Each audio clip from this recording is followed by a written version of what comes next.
Calon Wakil Presiden Mahfud MD turut dimintai tanggapannya terkait kasus penembakan relawan calon Presiden Prabowo Subianto. Ditemui media, Menteri Koordinator Bidang Politik, Hukum, dan Keamanan itu mengaku sudah mendapat bocoran. Pernyataan itu disampaikan Mahfud MD di Sukabumi pada Rabu, 27 Desember. Mahfud lalu mengungkap fakta mengenai sosok pelaku tersebut yang dikatakan sudah pernah dipenjara sebelumnya.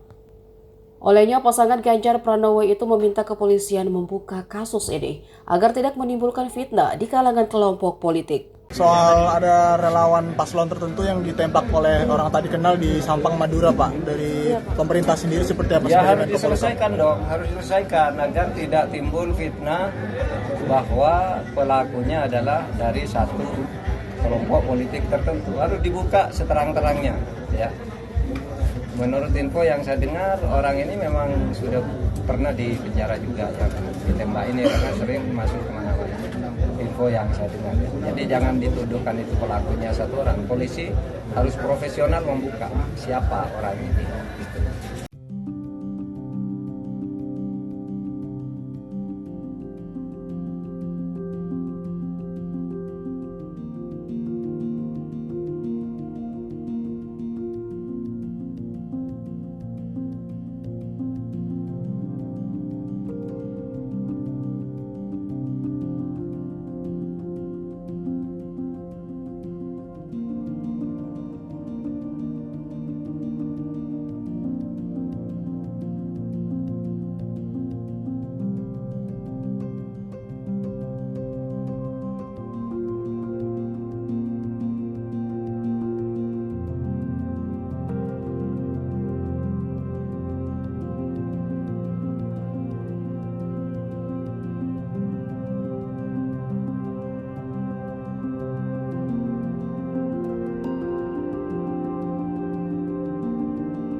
Download Tribun X sekarang, menghadirkan lokal menjadi Indonesia.